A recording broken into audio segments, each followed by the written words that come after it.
Welcome, ladies and gentlemen, back to the Valley of the Judged. I am your one and only gaming monk, better known as Mildra, and with me is my good brother here in the temple, the man of 1,000 runes, the CEO of Zadari Enterprises, and the bane of my fucking existence, good brother Xanatrix.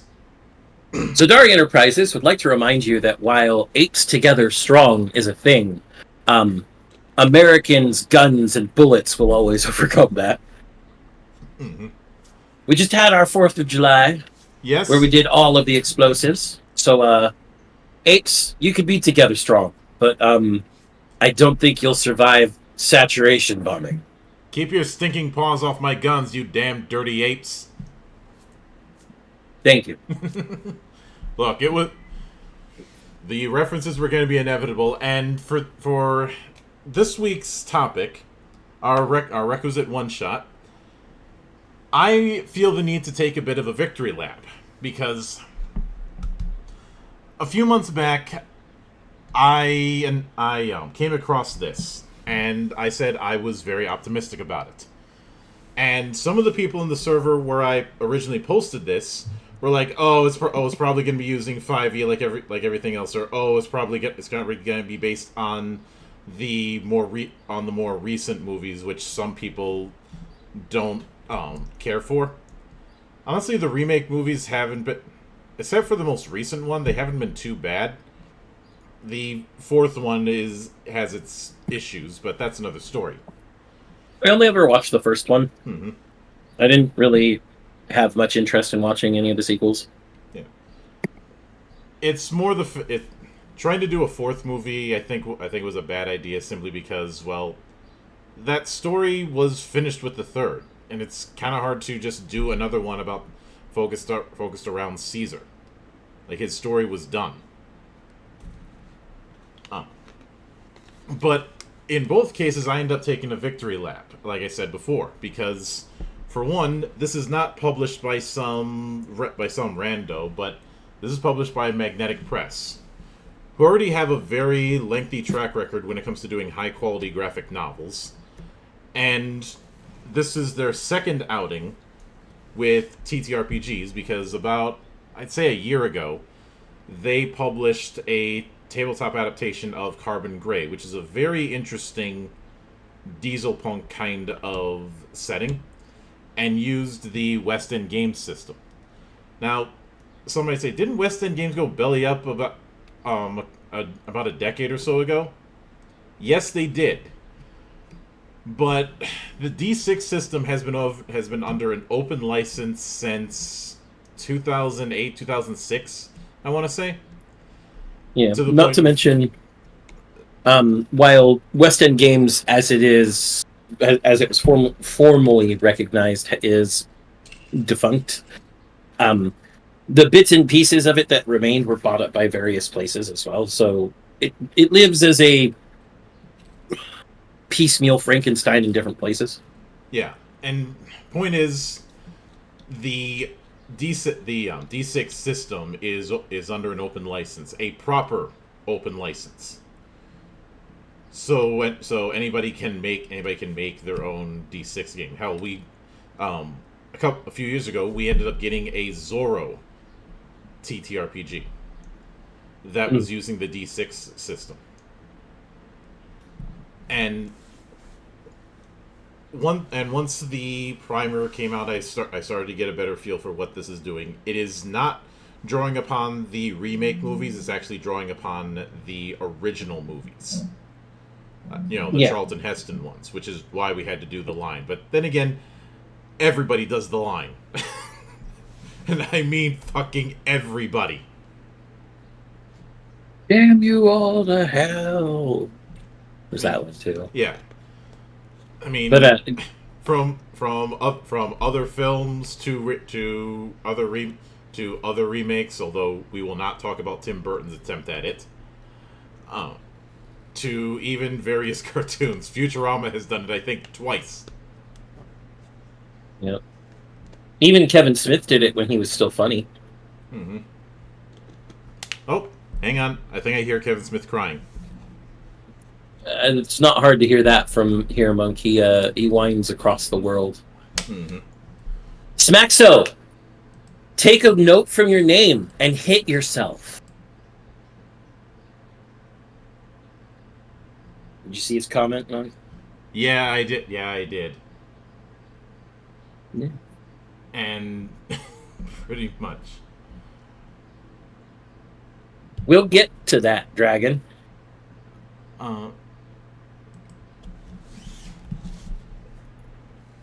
Now, I will note that they are stating that they're using a slightly modified version of the D6 system. I will also note that this is a very comprehensive Quickstart rule set. Now, at the time we're doing this stream, Planet of the Apes is still in crowdfund. It's still got a few days left, and in the interest of full disclosure, yes, I did back it. The variant of West End Games D6 system that they state is called the magnetic variant, by the way. Mm-hmm. And they do say in some of the initial stuff in Chapter 1 that it is using the classic Planet of the Apes franchise, 20th Century Studios specifically. Yeah. For the benefit of those watching, I have linked the Kickstart page, and fair play to them. They are doing very well because they were only asking for $15,000. They are at $243,000.95 at the time of this recording, with 6 days to go. Yep. But there's going to be a fair bit of skimming because the quick start is about 86 pages. We do not want Yep. another Yggdrasil incident on our hands. Yeah, I have other stuff to do tonight. And more importantly, I'd say the skimming that we are gonna do is gonna focus on the last half because it's separated into 6 chapters. Um, Chapter 1, A Planet Where Apes Evolved from Men. Chapter 2, A Primate Rules Primer. Chapter 3, Combat on the Planet of the Apes. Those are the ones we're going to be focusing on. Chapters 4, 5, and 6 are Gears and Weapons, Allies, Enemies, Extras, and Monstrosities, and Hunted on the Planet of the Apes. Like, Also, I have to say, Colin, this is a Planet of the Apes, the classic movies, as we stated, not the remakes. So Simian Flu, no, we're not playing Plague Inc. today. mhm. Although Plague Inc. is a good game, the Simian Flu situation is very interesting. Mm-hmm. So, and I do appreciate that throughout the first few pages you have some very nice, almost watercolor style art that it's hard to tell if it's based off of stills or not. I remember I remember back years ago when I covered Star Wars D6, I was a little bit pet peeved at the fact that it was using stills from the movie and original art in the same books. What this looks like to me is original art that is based off of some stills. Mm-hmm. Yes. But like I said, we have the statement that this is using the 20th Century Studios classic Planet of the Apes franchise. Mm-hmm. We have, I don't know, what will you find out there? I don't think we really need to. Yeah. It's mostly going into what sort of play styles the game is built around. Yep. It tells you that mostly you're going to be playing apes, but that there is a chance to play the time lost astronauts if you really want to, or one of the tribal humans. Mm-hmm. There's also been the implication that playing as the tribal humans could create some interesting challenges since the tribals can't talk. Yep. Well, and then of course there's the psychic mutants as well. Mm-hmm. But it also states that the canon of the RPG, as they call it, is the 1968 Planet of the Apes, its sequels Beneath Escape, Conquest, and Battle for the Planet of the Apes, parts of the TV series from 1974, Return to the Planet of the Apes, and Return to the Planet of the Apes, and then tie-in novelizations. The 2011 novel Conspiracy and the 2018 novel Death of the Planet of the Apes are also included, as well as the original comic series that was between 74 and 76, and then a bunch of nods and homages to over 5 decades of classic Planet of the Apes source materials. Yeah, I remember in one of the Kickstarter updates there was talk about this canon book that they had that was basically their reference point, kind of a series Bible. And what I appreciate about the presence of that is it shows that how seriously they're taking it.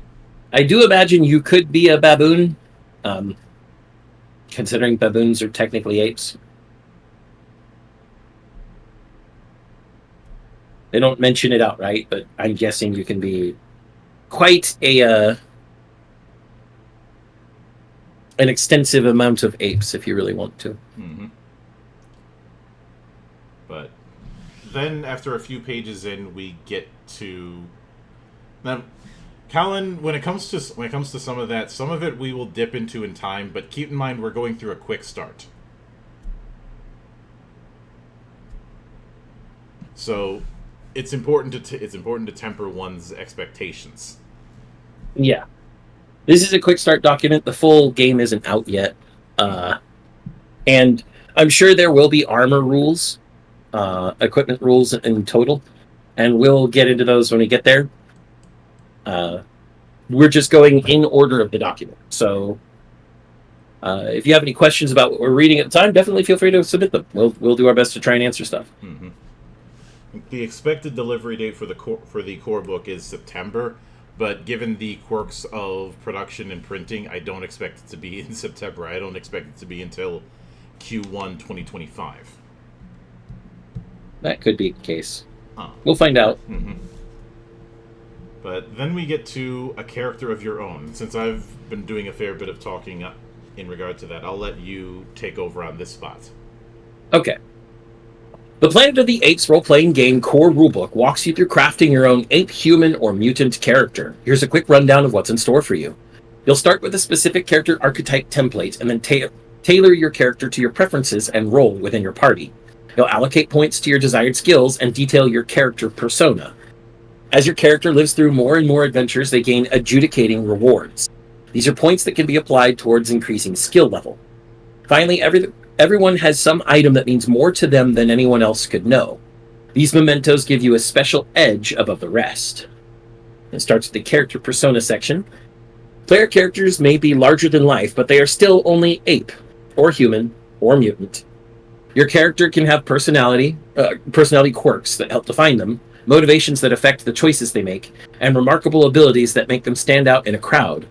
Character personas are teased here and covered in depth in the core rulebook. There's a sidebar about quirks that says many apes have serious personality quirks that are balanced with enhanced physical or intellectual abilities, making them ripe for dramatic roleplay.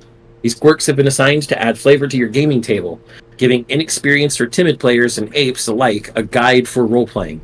While quirks are optional, taking one lets you choose a remarkable ability, a specific way of bending the rules in your favor. We have motives. What drives you? Are you a seeker looking for adventure and new beginnings? Would you walk into a live volcano to learn something no one else knew? Or are you an ape after a life of status quo, marriage, and somewhat stimulating career? Your character's motives help you define how to play them. Ambitions, money, and even love can be your motive. Often you will have to reconcile your motives with those of the other PCs in your group, and that can lead to misunderstanding and conflict. Motives enhance your character's story. Sometimes they even offer benefits, and sometimes not so much. Engage in this goal-oriented behavior and you will be rewarded. Ignore it and you'll find yourself lost. And then it goes finally into remarkable abilities. An ape who talks! Every ape has got a gift for something, and the most gifted apes are often the most troubled. Remarkable abilities are a counterbalance to your quirk, allowing you to bend the rules to your advantage in the right circumstances. Play your character according to the quirk you picked and you'll get one of these bonuses to help you succeed in the world. See the core rulebook for more.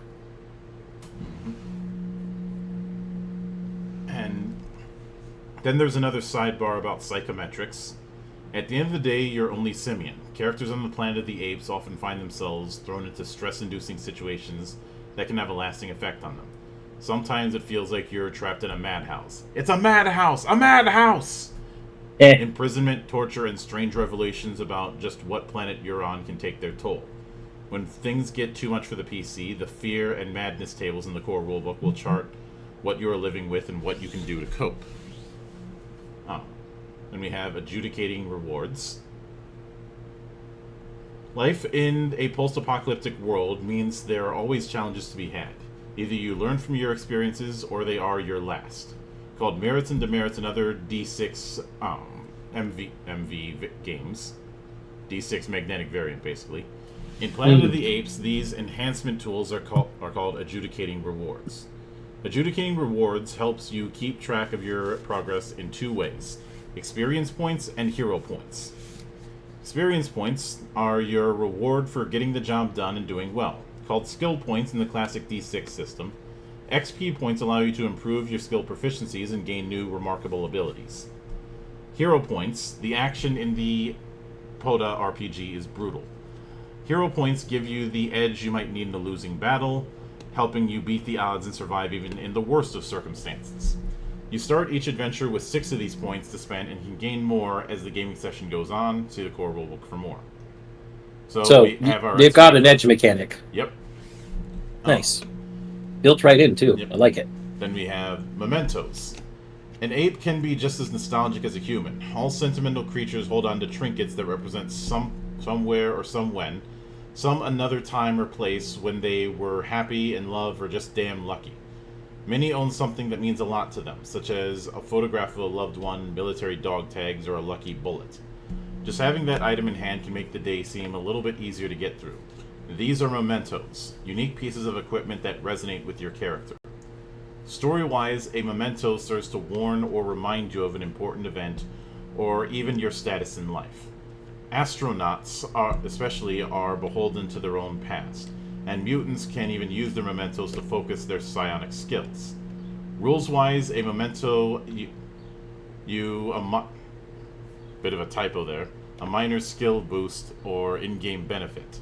I think it says mementos grant you. Yeah. The word grant. Mm-hmm. Each archetype template in the core book comes with its own suggested memento. And we have a sidebar about archetype templates. This Planet of the Apes is run by several different ape, human, and mutant archetypes. You can assume many different roles, including grizzled ape veteran, the shrewd ape investigator, the stoic astronaut mission commander, the tribal human healer, and the illusion-casting mutant exile. You even have the option to take the role of a gorilloid, a cybernetic mutant ape who lives in the Forbidden Zone. There are 24 unique character archetypes offering a wide range of characteristics in the core rulebook. But first things first, will you be human, mutant, or ape? Now, as a side, go ahead. I do want to mention this whole archetype thing because some people tend to have an issue with this idea of archetype and not going full freeform. This is a staple of the D6 system, and it's a staple of a lot of other games like Talislanta. Mm-hmm. That doesn't mean that it's in full playbook form. In fact, I'd say the playbooks are a successor to what these sort of archetypes are. The idea is that they are a starting package that you may modify a little bit. And I've seen some that claim that they want full freeform, and I'm like, no, you don't. You think you do, but you don't. Monk, don't quote Blizzard. That's a bad reference. But first, I'd like to say hello to Hydra, and of course, hello to Neth. How are you doing, Nephanor? Second of all, I wanted to say, Memento reminds you of a time that you were just damn lucky. Fun little story about that. I don't own the car anymore. The car died. But there was one point in time where I would take my car down back roads with nice hairpin turns and practice, well, what every young man with a car that can go fast enough practices, drifting. And these back roads were what I considered a shortcut because of traffic on the main road and the speed limits, to one of my friend's houses. And I went and visited him one time, doing what I usually do. And as we went back outside when I was supposed to go home, we noticed one of my tires was quite low, and we could hear a small hissing sound. And we found a small silver nub sticking out of the tire.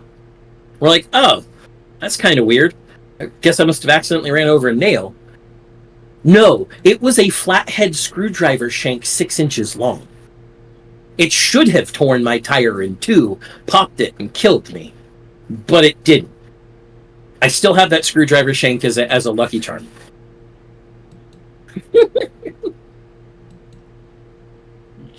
certainly makes sense. Yep. So, in this next part of the book, we're getting into each faction and their archetypes.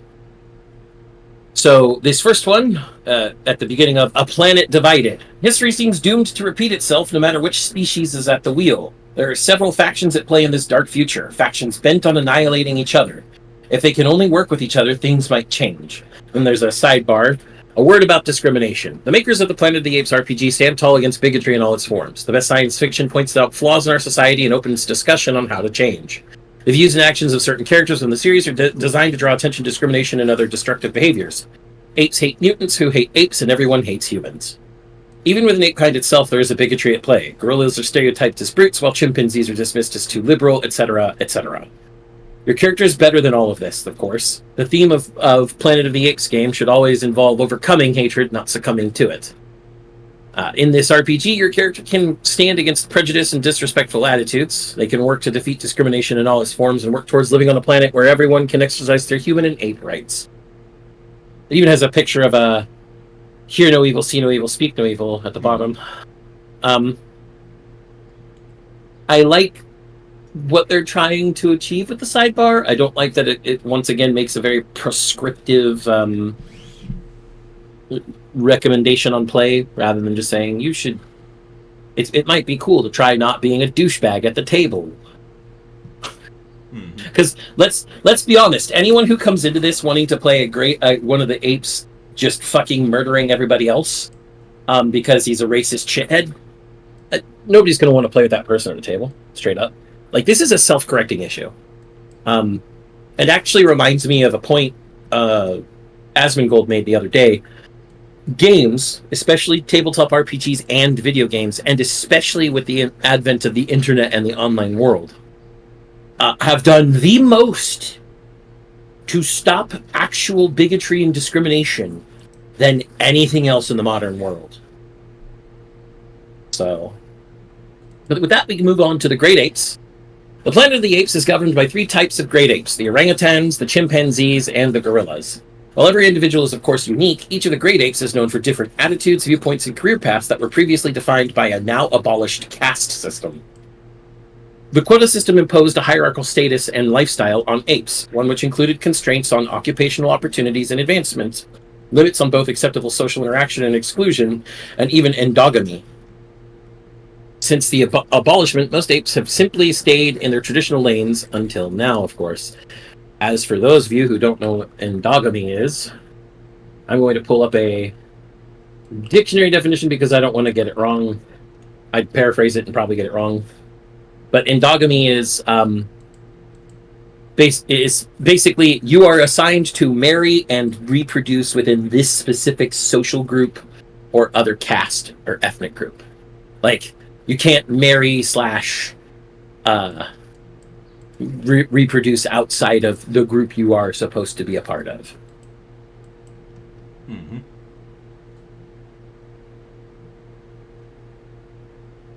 And it's not me you should be running from. Or, yeah, actually, do run from me. You'll just hit Mildred and he'll kick you down, Smaxo. Don't worry.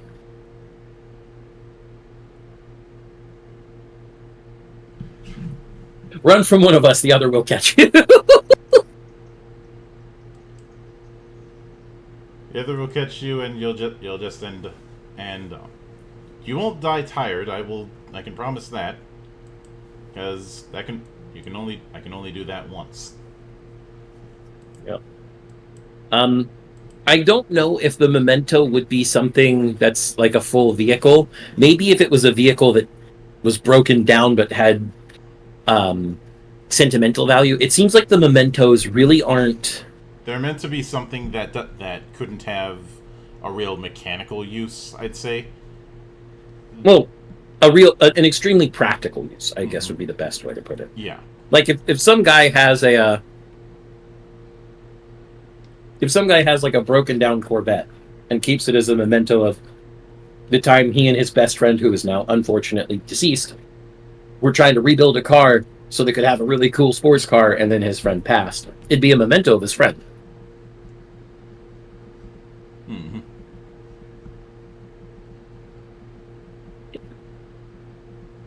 But it still wouldn't be practical because it's just, tarped in his garage at that point. Mm-hmm.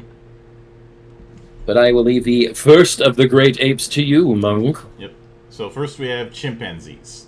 Seen as intellectuals, chimpanzees are often advocates for greater social reform and equality.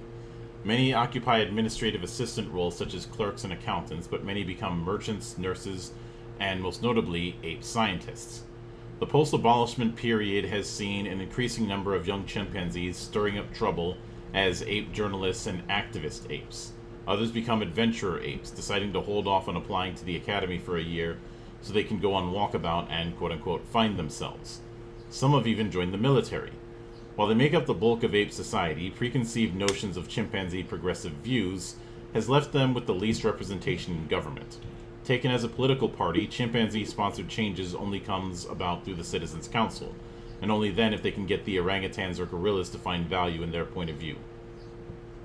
Chimpanzees wear earthly green and brown leather and cloth tunics, pants, skirts, and smocks. Some chimpanzee cultures wear deep forest greens with black leather accents instead. Journalists and activists. We've got two of the worst things on the modern internet amongst the chimpanzees. That sucks. Right. So, With that, we move on to the gorillas. Mm-hmm.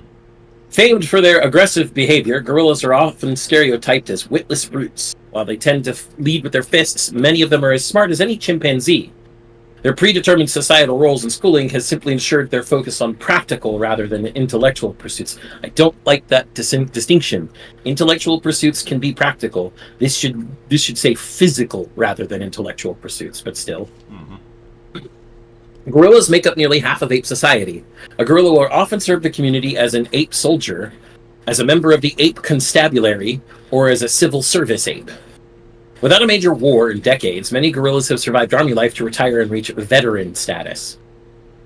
Many gorillas feel the need to expand their territory, whether that means doubling their seats in the Citizens' Council or taking over a neighbor's plot of land. Whichever role they take, these trained professionals throw their lives into their work, making it their identity. See, I like that characterization better. That they're very gung-ho and determined and very focused, which could also mean that they're overzealous, that they're stubborn, and that they get tunnel vision. Take any good descriptor, and you can turn it into a bad one by taking it to its extreme. And that's a nice dichotomy that I think could be really done. Mm-hmm. Also says, most gorillas are garbed in violet, wine, burgundy, or brown jumpsuits and dresses with black accessories. The military adds leather jerkins, vests, and gloves to this ensemble. Leather helms are common amongst constabulary and military command, along with studded metal armor. Some simian societies dress their gorilla army in olive drab leather and cloth. High-ranking officers add azure blue studded leather collars with orange jerkins and helms similar in color to an orangutan's overcoat. Mm-hmm. Yep. And then we have the orangutans. Monk, we need a Dave button for Smacks. Yeah, I did. If my soundboard worked, I would have used it. Considered Where's champions of long-established ape values, orangutans are known for their traditionalism and establishmentarianism. Many are proponents of maintaining the status quo, lest ape civilization take a turn for the worst. A common orangutan saying is, if it's worked for so long, why even contemplate change? For centuries, they have led the great ape civilization, striking a balance between what many consider the gorilla's lust for war and the chimpanzee's thirst for change.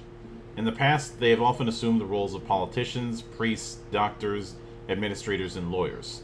Quintessential archetypes include the states ape, ape philosopher, investigator ape, and ape lawgiver. Thought of as thinkers and not doers, many are known to wax and wane philosophically while partaking in elitist discourse. Orangutans are typically adorned in overcoats, called the Long Look by Zika. Tunics, pants, and dresses in oranges, yellows, and browns. When traveling, they wear tan riding pants and shad-bellied jackets with burnt umber leather gloves and accents.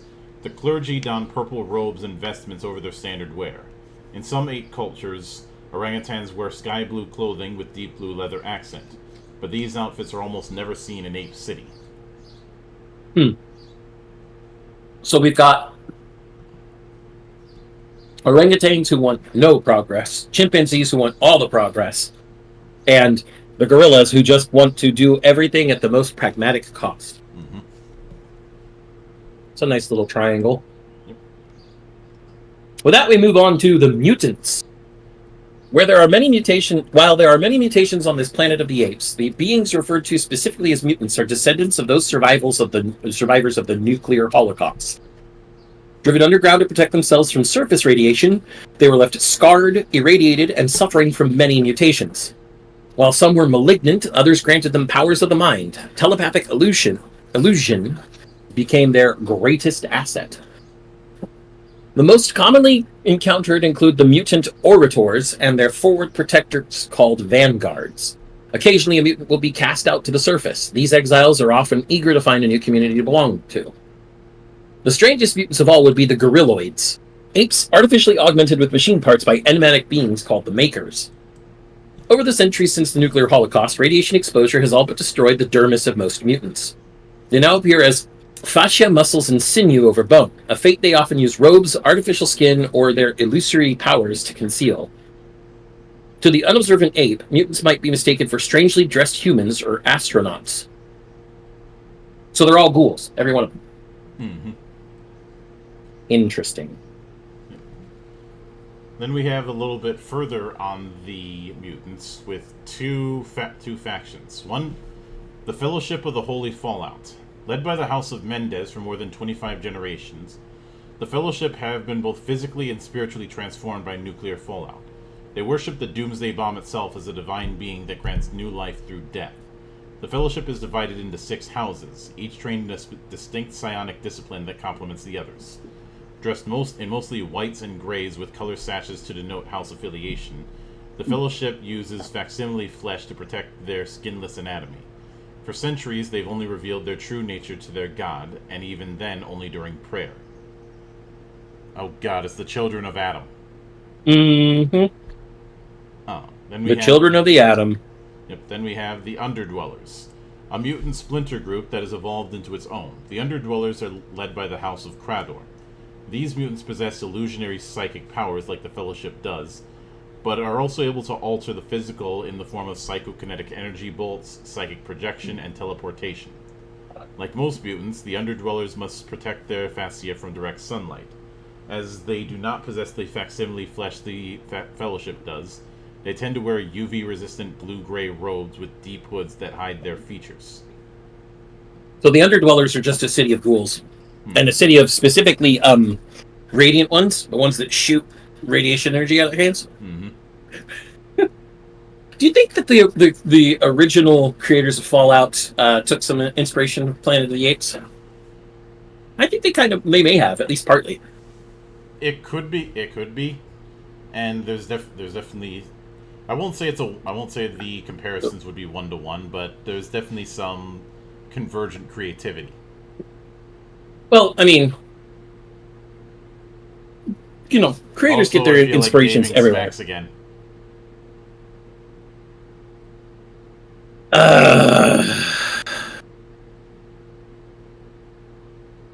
We have to. If we Dave Smacks over that, we also have to Dave Dragon. Yeah. So now we move on to non-mutant humans. As the sacred scrolls assure us, humans are nothing more than wild animals put on the planet for us apes to use as we see fit. But there are whispers that humankind was not always like this. Some believe they used to have limited intelligence and served as indentured servants to the apes. Oh man, gotta love religious historical revisionism. Even the scriptures reveal that apes once kept humans as household pets, until the lawgiver proved that man could not be tamed. Most apes and mutants alike dismiss tribal humans as crude, dumb, and mute animals. But certain cynical simian scientists believe humans have a greater intellect than the apes give them credit for. This is, of course, pure nonsense. While these brutish creatures are indeed smart enough to mimic ape behavior by clothing themselves in animal hides, ape kind has never found any evidence of them crafting nor using tools. Okay. Of course, any scientist worth his salt will tell you an absence of evidence is not evidence of absence. Yes, true. And it is this reason why the human population is constantly under the surveillance of ape scouts and the guerrilla army. If the Ape High Council ever deems these beasts a danger to ape kind, they will order a mass extermination. Wait, the Ape High Council has sanctioned extremist exterminatus? I'm going to go with that reference because the other reference is World War II. Yep. Yeah, we'll go with that. Oh. That's Smaxo. As Zan said earlier, Smaxo, consider your namesake and smack yourself. But then we have tribal humans. Tribal humans live in nomadic hunter-gatherer groups. During the harvest season, these mute creatures scour the countryside in search of fruit and vegetables, often raiding the apes' food stores before retreating back to the Forbidden Zone. Tribal humans have a pre-literate society that recognizes both matriarchal and patriarchal roles. A member of the tribe will contribute by being a hunter, gatherer, or lookout. Occasionally, one of them will recognize herbs with medicinal applications and become a tribal healer. While some can be aggressive if cornered, most are docile and easily corralled. Occasionally, a rabid human will develop a taste for ape flesh, prompting a hunt to take down the creature for the good of the community. And a side note about Lawgiver's lore. Playing a mute tribal human has the unique challenge of having to communicate at the table without using open words. For more, see the core rulebook. Because these filthy, unkempt beasts cover themselves with rags made out of old animal hide. While they may seem harmless enough foraging for food, you don't want to find yourself alone in a dark alley with one. Their wild eyes betray their crazed and murderous nature. Right. And then finally, we get to the astronauts. And I'm saying it that way because there's a hyphen between the two. Yeah. Strange human invaders from outer space. These alien creatures are much more clever and threatening than the average tribal human. Their advanced knowledge of tactics, writing, and fighting techniques makes them formidable foes. Worse than that, they have somehow acquired the power of speech. Claiming to come from other worlds, astronauts have roles in their community similar to apes sent on a long expedition. Humans claiming to be mission commanders, security specialists, and even science officers have been encountered. They also have technical engineers trained in the maintenance and repair of their alien flying machines. Where there's one astronaut, there's usually another, and another, and another. You encounter one, take efforts to contain and quarantine them before they infect the wild humans with their insidious ideas. Sidebar about Lawgiver's lore. Like all character types, playing an astronaut comes with unique benefits and challenges. These are covered in detail in the core rulebook. These astronauts look mostly the same as other humans, save for their shorter hair and latchless? White, blue, or... Oh, no snaps, it's zippers, that's why. Latchless white, blue, or red clothing. Red, white, and blue. We did just have our birthday. Give them time to grow their hair and steal animal hides from their dumber cousins, and they can blend in our normal human population with ease. Beware. And I'll read this little last part, too. Evil humans from the stars. For centuries, rumors have persisted that thinking humans sprang from the earth itself and that all humankind had the intelligence and anatomy needed to speak. Dismissed as fantasy by most, some believe that such humans are visitors from the stars who call themselves astronauts, invading the planet of the apes with their insidious power of speech. So-called proof of such origins comes in the form of a falling star heralding the appearance of these strangely garbed humans, although it is far more likely that they are either nature's deviants or ape-made abominations created in a lab by cynical chimpanzee scientists looking to discredit the sacred scrolls themselves. Man, conspiracy theorists exist even in ape society. Some apes claim that these astronauts come from our own past, from a dark time when humans supposedly ruled the earth and apes were kept in cages and zoos. Closer to the truth. These blasphemous ideas can be traced back nearly a millennia ago to the now banned childhood fairy tales written by chimpanzee author and convicted agitator Gilia. Her incendiary tales were purposely contradictory to this sacred scrolls, a fact that eventually earned her a life sentence at the Reef Seaboard Prison Facility. Gillia's books saw circulation for the next few centuries as a study of what constitutes heresy. It wasn't until some 100 years ago that social reform saw her books finally banned. Unfortunately, the damage had already been done, as grandmothers passed the tales down to their grandchildren as word-of-mouth stories designed to frighten the young ones at the campfire.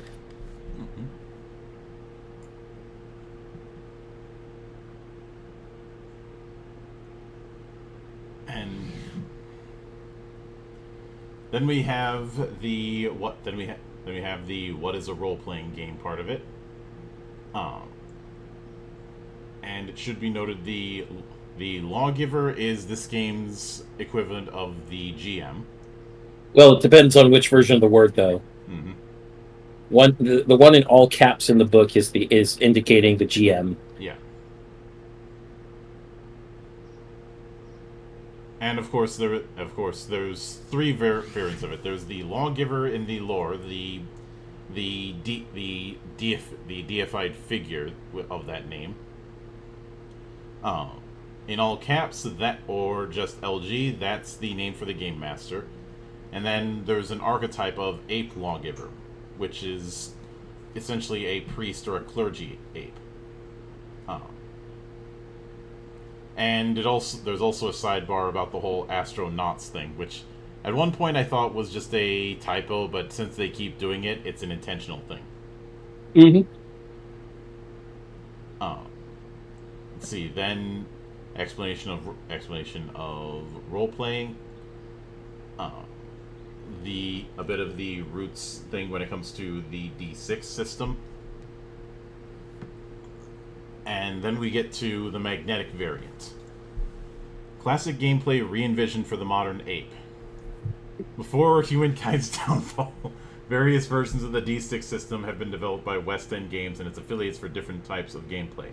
Now under ape management, Planet of the Apes, the role-playing game, uses the magnetic variant of these classic tabletop role-playing game rules, or D6MV. The magnetic variant rewinds the D6 system back to its classic roots, back to a time before humans blew up their own world. It then streamlines that system for a forward-thinking modern ape audience. What follows are some of the rules variations unique to the magnetic variant of the system. Genre-defined attributes, streamlined skills. The original D6 system utilized 6 core attributes: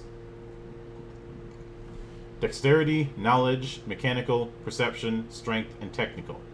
The magnetic variant embraces this rule of 6, but melds the technical attribute into willpower and mechanical to create... the technical attribute into knowledge and mechanical to create room for willpower, your strength of spirit and determination of mind. Willpower is important for sticking to your convictions and rejecting the mind games and illusions cast by whatever inhabits the Forbidden Zone. Additionally, skill lists have been reorganized and boiled down to just 6 signature skills per attribute, all for a civilized ape's ease of play. These attributes are covered in Chapter 2. Then we have new combat options and attacks. Combat order can change every round through the application of the new initiative rules. Auto-fire, pulling punches, and armor stacking round out the rules for a grittier combat experience. See Chapter 3. Then we have combat defenses. You never know when some fool chimpanzee radical is going to let a human out of its cage without a leash. If you find yourself staring one down in a back alley or dank jungle, you better have a weapon handy and be ready to act fast. To keep combat swift and action-oriented, the magnetic variant moves away from reaction skill rules and instead boils defenses down to an easy SRP: surprised, readied, and psyche. Vehicles range from simple horse-pulled wagons to experimental space capsules and have similar defenses that are covered in the core rulebook. Then we have a sidebar about mental defenses. Between mind-bending movements, stampeding humans, age-old weapons of mass destruction, and even guerrilla brutality, the Planet of the Apes can be a scary place. Luckily, your character comes fortified. These mental defenses, called psyche, will help protect you from pressure, torture, and illusion. Sometimes, however, the fear and horror can overpower your character and lead to madness. These things are covered under psychometrics in the core rulebook. For now, see mental recovery on page 46. Which we won't be going to quite yet. Mm-hmm. But we move on to shake, rattle, and roll. The D6 system makes use of the same 6-sided dice you'd find in a typical casino or board game. Magnetic Press Play makes 2 differently colored sets of alpha and omega dice. Every die in the set is numbered 1 to 5, and the 6th side displaying an omega symbol. Each set of 5 dice included in the set includes a special irradiated wild die as well. The wild die adds an almost human element of chaos to the game. A single wild die roll can change the entire course of an encounter for better or for worse, as explained on page 29. Of course, this Quickstart doesn't come with dice. Fear not. However, any old 6-sided dice will do. Just use a different colored one to represent the wild die. Even with the official dice in hand, you might want to raid the closet for extra 6-siders. The more proficient in a skill your character gets, the more dice you get to rattle and roll. So dice pools, very nice. Mm-hmm. Psionic powers. Radioactive fallout from long-forgotten conflicts has given rise to century-worths of mutations. While physical malformations is the norm for those afflicted, some species have developed powers of the mind to counteract these disadvantages. Below is a brief look about how these abilities work. We have Manipulate, Divine, and Transmogrify. The force of a mutant's mind is expressed via these classically inspired powers. Manipulate your adversary's perceptions of pain and reality. Divine their thoughts, probing for secret truths and hidden weaknesses. Transmogrify your own thoughts into mind-melting psychokinetic bolts. Use the right combination of force to your use the right combination to force your enemies to fight each other to the death, transfer people or objects great distances, or perform other psychic feats of intrepidity. Intrepidity. You know, that word is very rarely used, not only because of its pronunciation, but also because there are better words to use. Mm-hmm. Find out more about these psi skills in the core rulebook. And there's a next section. Not a gamer, we've got you covered. Reference materials are an essential part of an RPG, opening up a world to possibilities that exist beyond the core materials. This game compiles and expands upon decades of existing Planet of the Apes lore to create a living, breathing planet where danger, intrigue, and lost knowledge abounds. Additional releases are designed to enhance both your knowledge and your game with new histories, biographies, rules, settings, archetypes, and adventures. Everything you need to expand the boundaries of your ineluctable power. They're using some nice $5 words. Now, if you do decide to play, here's what you need. Supplements for the Planet of the Apes RPG include maps, quest cards, terrain modifiers, character counters, miniatures, and custom dice. But you can play without all that. You've already got what you need to start in front of your simian face. A tabletop, or if you're going tabletop.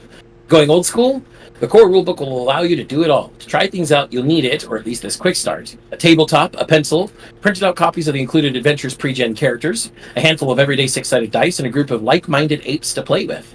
A bunch of bananas for the table wouldn't hurt, though. Boo! Interwebs. Living before the fall of humankind, you just might have internet. A PDF of the core rulebook, or at least this quick start, a Wi-Fi enabled device, a digital dice randomizer, a chat app, and apes from around the planet will do.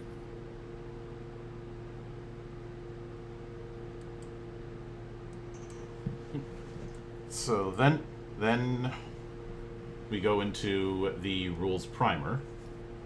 Yep. Starting with rules miscellany. The POTA RPG core rulebook provides guidance, basically saying that this is just a sample.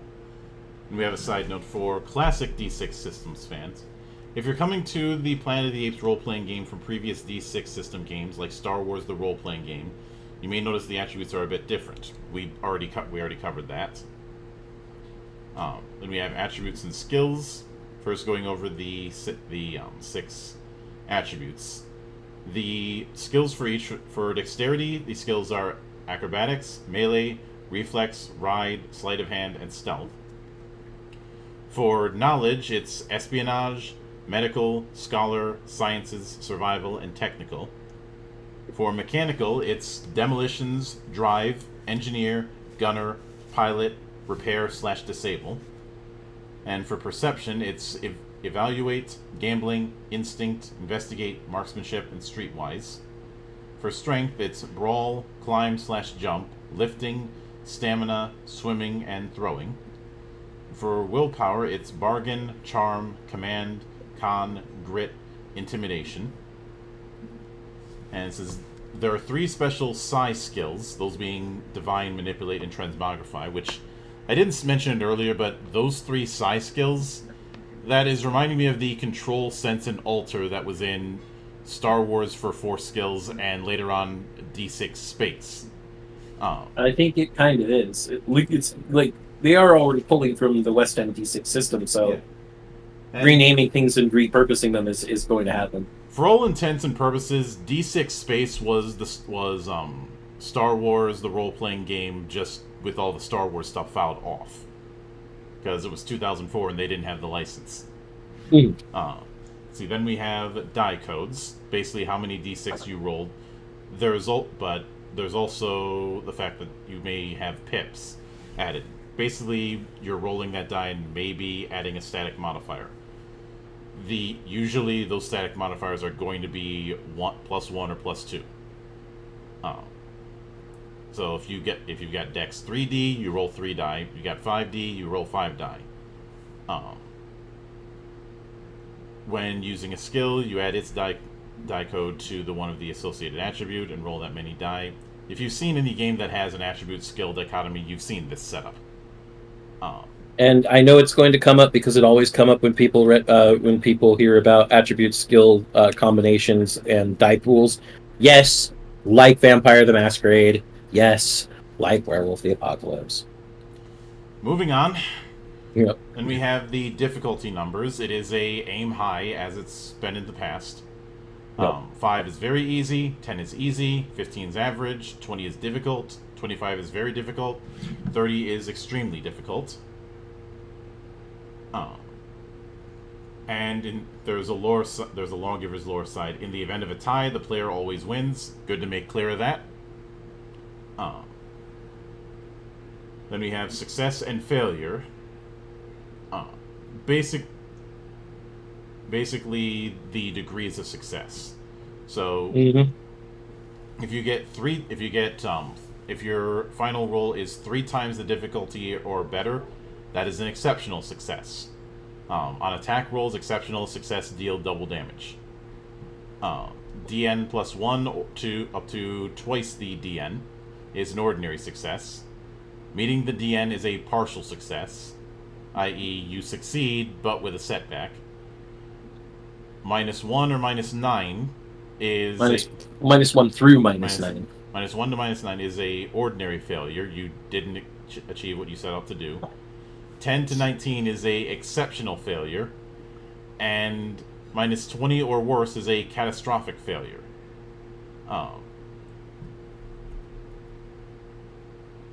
And I like the little description there at the bottom. Mm-hmm. This is well, at least one we still have our it's gone type of failure. Yep. And then there's a small thing about setbacks. The task takes more time, energy, or resources than expected. It is essentially the but and. Yep. And then we have I think this is the reason why we have the alpha and omega die set up. Because then we get to the wild die, and I will let you take this part.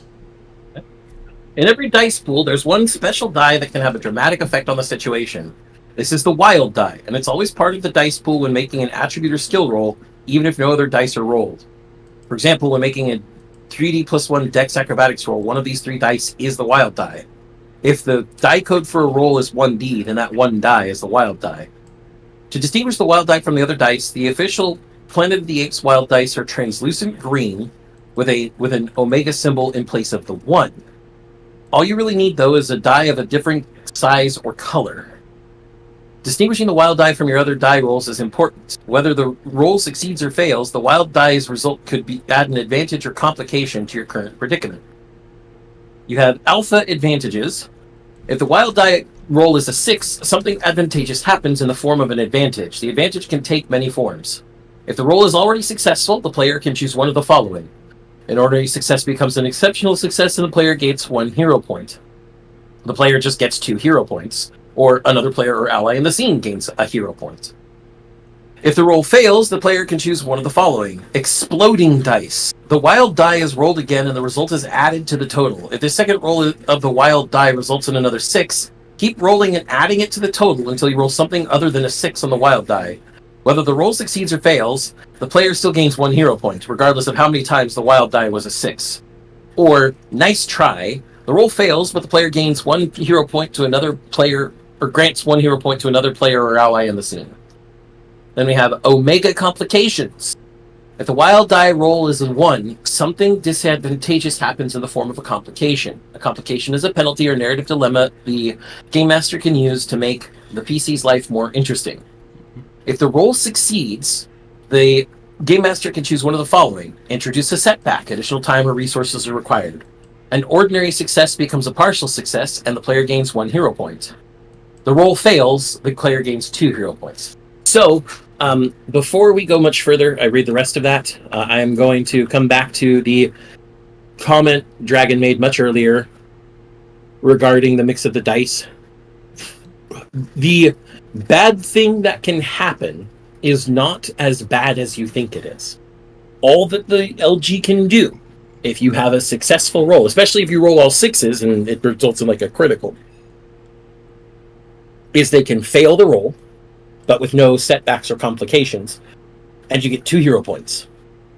Or if it's an ordinary success, they set it to a partial success, which means you have a success with a setback, and you gain a hero point. Or they can just introduce a setback. But I'm pretty sure you can't introduce a setback on an exceptional success. Because the exceptional success already is like a reverse. It already has an advantage of like task completed more quickly, cheaply, easily, or impressively than expected, and a setback is more time, energy, or resources are expended.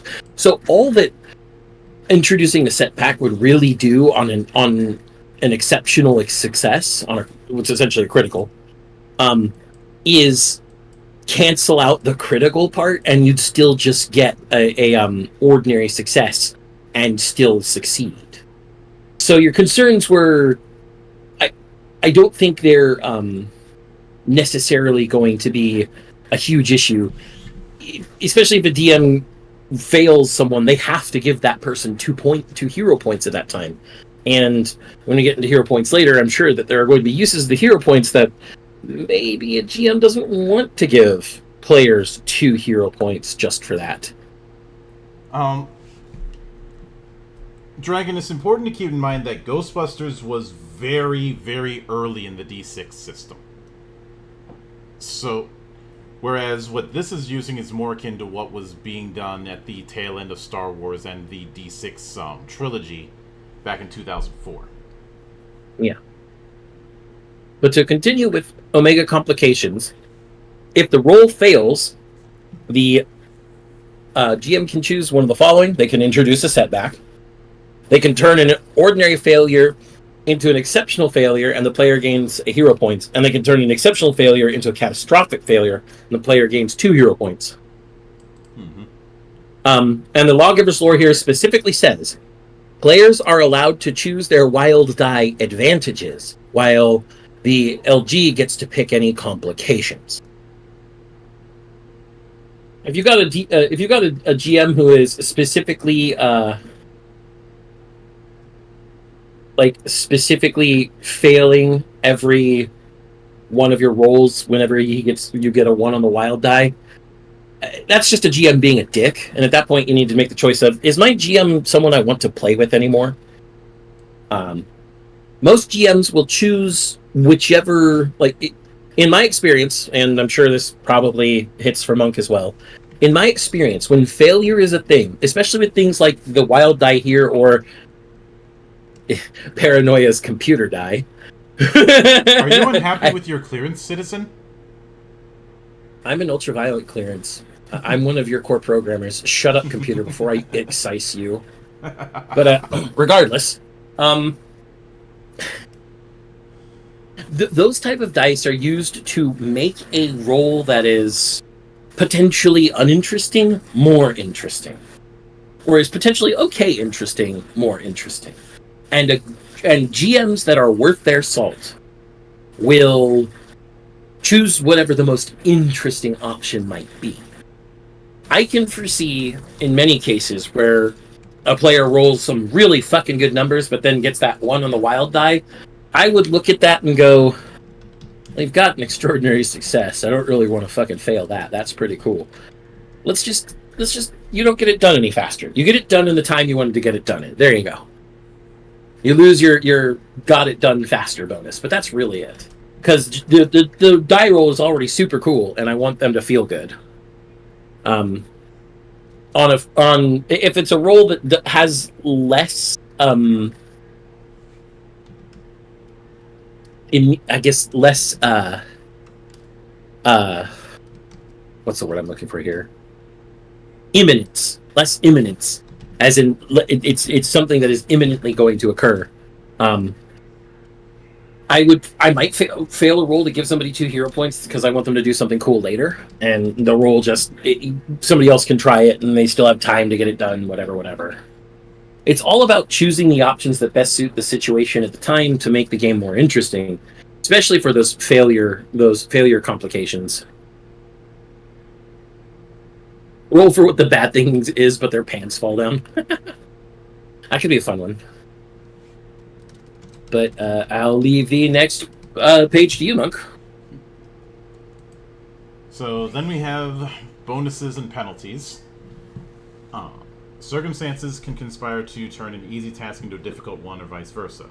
To reflect this, a player may have a bonus or penalty to the roll. They may even have both.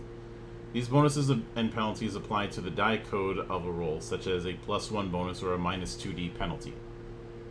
A job for the LG. Deciding what bonus or penalty to apply to the roll is part of the LG's job, but an easy part. For every favorable circumstance, 1d. For every unfavorable circumstance, minus 1d.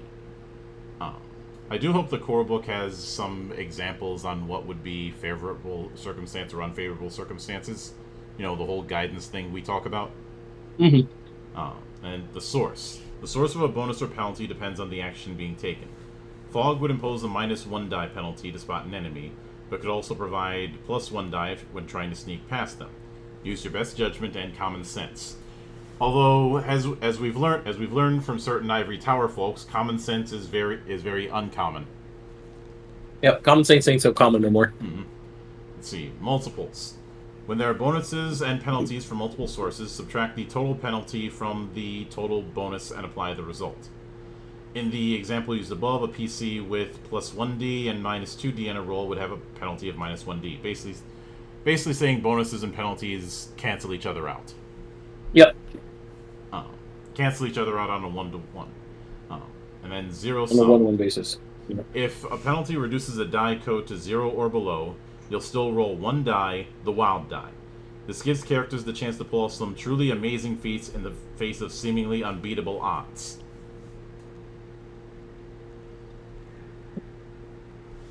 It could also result in some people who try to do something unbeatable, thinking I have a 25% chance of getting a 6, or not a 20% chance of getting a 6. And I know I'm not exact on the percentage, but that's not the point. And then they end up rolling a 1. I've seen it. Yep. You've seen it. That's because they tempted the dice gods. Mm-hmm. And remember, everybody, the dice gods show no mercy. Amen. Amen. Let's see. Then we have XP points, which we already somewhat covered. You can use them to develop skills or to accrue more remarkable abilities. So it looks like your attributes are going to be largely static. Then hero points. You can acquire hero points from advantages and complications, as described above, or as a reward for ingenuity, creativity, or entertaining roleplay. You can spend a hero point to do one of the following. Times 2, double the die code of a single roll after penalties are applied but before rolling. Redo, self-explanatory, and just a flesh wound. When you gain the wounded, incapacitated, or mortally wounded condition, reduce it to stunned instead. They can I take it back. Hero points can also be used to increase a character's attributes. Nice. So increasing attributes is going to be harder to do because acquiring hero points is rare. Or at least it should be rare. I think it's a case of you can spend it on that, but it also means you're not going to have that golden parachute as easily. Yeah. It's a difference of long-term investment versus short-term oh shit button. Because increasing your attributes increases your die pools. Straight up just increases your die pools for all rolls with that attribute, as well as all skills under that attribute's umbrella. Yeah. Increasing an attribute by 1 is a fucking huge deal. But then again, you also are like, I don't really like my odds on this fucking roll. I have my roll is 3D plus 2. I'm a times 2 at 6D plus 2. Let's fucking go. Or anything like that. It is a trade-off, and I imagine that most players will probably do a little bit of hero points for the attributes they use most, and keep a small cash stashed away for a rainy day, but not with the rainy day paradox, because it's actually really fucking useful. It's an edge mechanic. Anyway, continue. Yep. So then we have keeping time, basically talking about the difference between scenes and rounds, and this is doing abstract, not doing that overrated 1.1 time shit. We love 1-to-1 time, Monk. What are you talking about? Fuck off. I don't live in an ivory tower. I live in a temple. Some would argue that temples are ivory towers, but if anyone's ever been to a Buddhist temple, you know anyone can visit. Pretty much. And I know this for a fact because there's a Buddhist temple I could walk to if I really wanted to, a quarter mile away from me that will accept all comers. Mm-hmm. Then so Dragon goes, so hero points are the brownie points? No.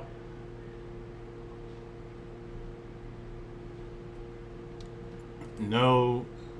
You look at a lot of games and you will see some sort of extra effort mechanic and sometimes a edit button kind of mechanic. That is what hero points are for this. Yep, and hero points aren't exactly brownie points. Hero points are. It looks like the primary way you're going to earn hero points is probably the advantages and complications from the wild die. Mm-hmm.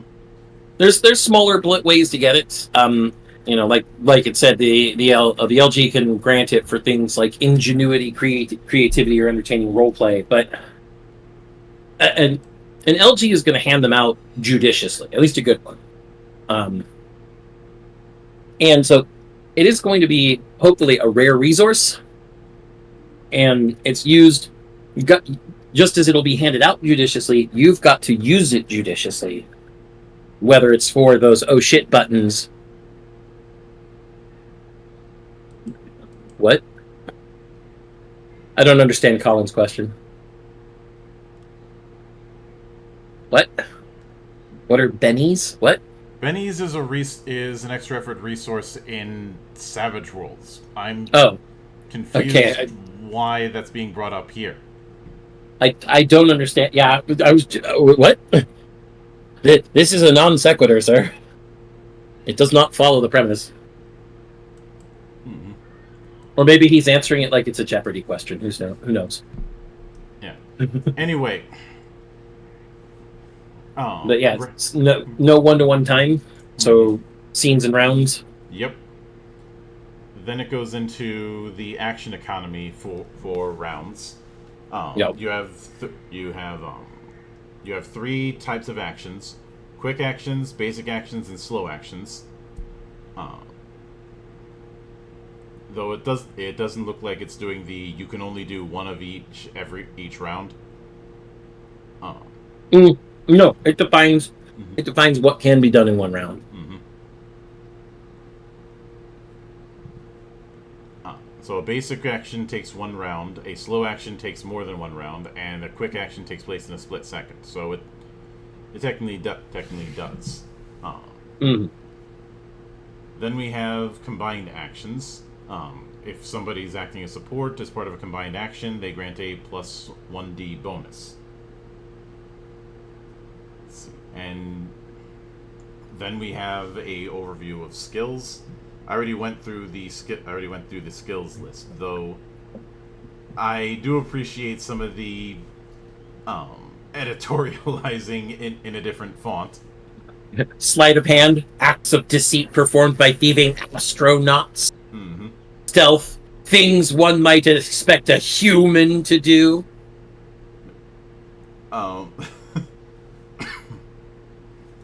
Sciences. There is no contradiction between faith and science. True science. Technical has a straight through says, sounds to me like the infernal machines used by the astronauts and their underdweller kin. I like how under drive, it starts listing vehicles, and then at the end it says even bikes, cars, trucks, and tanks. It's crossed out and says nonsense in all caps. Engineer, a chimpanzee tinkerer's toolbox. Pilot is probably the best one here. Operating gliders and other flying machines. If apes were meant to fly, the lawgiver would have given us wings. Mm-hmm. Religious zealot motherfuckers. Investigate, excelled at by orangutans. Lifting, a gorilla flex if ever there was one. That's a double pun. Mm-hmm. Bargain, a chimpanzee skill. Con, a human and mutant quote-unquote skill. Mm-hmm. Let's see, and then there's the mention about psi skills. It is noted that psi skills aren't attached to any attributes. Yep. And we have... They'd be rolled as flat pools. Yep. Then we have using multiple skills, taking multiple actions. Sometimes a character will want to do two things at once, like talking an enemy into surrendering while grappling them, grabbing for runaway horse's reins while avoiding gunfire, or just trying to stab a thieving human more than once. That's great, but trying to do too many things in a round means that each of those things is less likely to succeed. Every basic action in a single round beyond the first reduces the die code of each roll by 1d, whether using the same skill for each roll or a different roll. In other words, taking two basic actions like running and shooting imposes 1d to all rolls. Taking three basic actions, like running, shooting, and stabbing, means 2d to all rolls, and so on. Minus 2d. Minus 2d. Yeah. So, it's a cumulative penalty for more basic actions that you're doing simultaneously. Mm-hmm. I really like this because it means if you calculate things right for your like, let's say you've got enough attribute and skills to get 5D in any one of these. And so, let's say you want to be the big damn action hero, and it's a good time for a big damn action hero moment. You decide to do all three of them. So you get minus 2D to all the pools, making them 3D instead. But then you're like, hero point for double it, bitch. Because it says it doubles it after all penalties have been calculated. And now you're rolling 60 instead.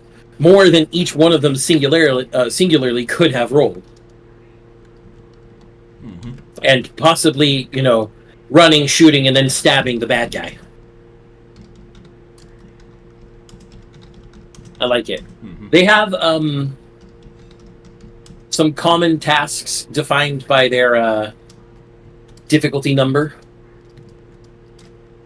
And how there are things that modify that difficulty number.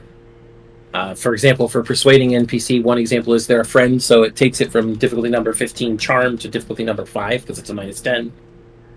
Or they hate you, adds plus 10 to the difficulty. This actually here is a pretty good bit of guidance. Mm-hmm. It's not exhaustive, and I hope that there are more of them in the core book. Yep. But this is a fantastic start. Mm-hmm. See, then we have a thing about scale, basically the 3 tiers of size.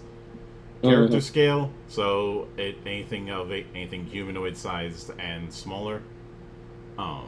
Vehicle scale covers most vehicles, and grand scale covers everything larger than that. Nice. Then trusting to luck. Sometimes a character is forced to rely on pure luck.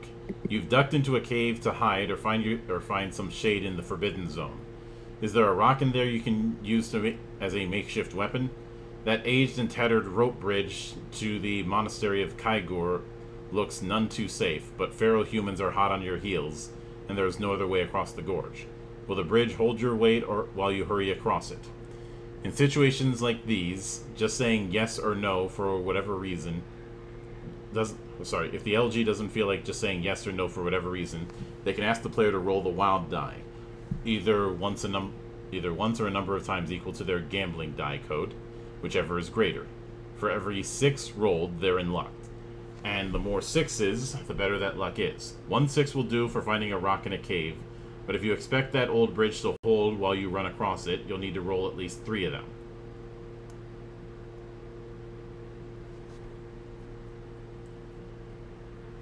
So, I can see why that's tied to gambling, because you are testing your luck, quite literally. Yeah. Filibuster for me for a bit longer, Monk. I'll be right back. Alright. So then we get to combat on the planet of the apes. When combat begins, the action unfolds according to these 6 steps. Step 1, set the scene. The LG describes the situation, backdrop, foes, and other details to the players and establishes who's on whose side. Usually there are only 2 sides, the PCs and the NPCs. 2. Determine order. All sides roll initiative. Combatants who are expecting a fight roll dexterity reflex. Combatants who aren't expecting a fight or are otherwise unaware roll perception instinct. Whichever side has the highest individual initiative total goes first. In the event of a tie between a PC and an NPC, the PC side goes first. Decision time. The LG decides what the PCs will do, and each player decides what they want their character to do. Action time. The side with the highest initiative declares and completes its actions, including movement, attacking, and so on, in any order they wish. Then the side with the next highest initiative acts. This continues until all sides have declared and taken their actions. End of round. Resolve any ongoing effects, environmental elements, bookkeeping, and preparing for the next round if needed. Wash and repeat. Repeat the process as a new combat round begins. Combat continues until one side runs away, surrenders, or is defeated. And we have rolling initiative, as mentioned. You're either ready for action or you've got a bad feeling. Then you have to pick a side. Combatants are typically on one side or another in a fight. Then only the best. Only the character with the highest reflex or instinct side on each side rolls for initiative each round, and the side with the highest total acts first. The players win all ties. So it is.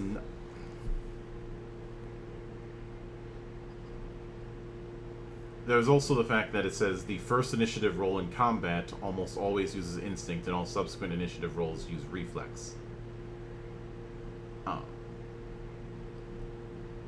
And a sidebar about surprise. Catching the enemy by surprise comes with a special benefit for the attackers, a surprise action. This lets the ambushers take one basic action or two basic actions if one of them is movement, before initiative is even rolled. After that, combat proceeds as usual. And that, since he still needs me to filibuster, then we have declaring actions. After determining the initiative order, everyone on the side with the highest initiative declares what they'll be doing that round, including what skills they plan to use and what movement they'll take, if any. Usually it's simple to decide which skill corresponds to the desired action, but when in doubt, the LG and players can work it out together. Everyone acts in whatever order everyone on that side wishes, whether they're the players or the LG. Once the first side has taken all their actions, the side with the next highest initiative total declares and takes their turns. If there are more than two sides, this continues until every side in the combat has taken its turn. We have a side about what? Welcome Sorry. back. Yeah, thank you. I had to go play Loan Shark, and I got someone to pay me my money. Now, somebody just owed me some money. They're like, hey, I got your money. I'm like, okay. Mm-hmm. People pay me back, Monk. I don't know why. Yeah. Then we have a sidebar about why roll each round. Tension. You never know what will happen next. Fairness. If you lost the initiative last round, you might win it this time. And pulp action. Combat has the ebb and flow of a blockbuster movie or action-packed graphic novel. So it's sides that roll when it comes to initiative instead of individuals, and it's re-rolled each round. You know, I've been seeing a lot of games that, I mean, not necessarily made recently, but a lot of games that we've recently been exploring, I should say, that do the whole, hey, one side rolls initiative, and then that side gets to take their turn, and then the other side goes. I mean, I actually find that to be way better than rolling individual initiative. Mm-hmm. Individual initiative can be messy, and also completely fucking batshit. Especially if you've got an encounter with a lot of participants, period. Yeah. When we do the roll, or as we've been doing with the rolls over on Cloister with Sword World, whoever gets the highest out of all of the participants chooses which team goes first, and then, though we aren't doing it as much anymore, we did do whatever your initiative roll is within that now determines your turn order within your party turn. Mm-hmm. But beyond that, it wasn't too bad. I really like. I think I just really like how that streamlines play. And didn't we do that with initiative on ours as well? Like whoever rolls the highest initiative goes first. I think we did. I think we did standard initiative, but that's something we can easily revisit. Okay, I really want to look into that. I don't know what we did with it. I don't remember what we did with initiative in Legend Edition. I think we did. I think we did the standard model. Yeah. Okay. But Since it's not technically out yet, that's something I can easily revisit and adjust if need be. But I will let you handle distance and range. Okay, I'll take this and the entire next couple pages because there's a lot of tables. All right. Yep. Distance and range. When accurate distance matters, such as a weapon's effective range or the ground a character can cover in a one-round sprint, it's measured in meters. Oh fuck! Why can't we measure this in freedom units? You won't be literally measuring the distance between one point and another, but a fair estimation is important for a few reasons. For one, it helps everyone at the table agree on what a physical environment looks like and enables tactical thinking. It's also useful for things like weapons and vehicles when figuring out how far away your target is or how much of a lead you have on your pursuers.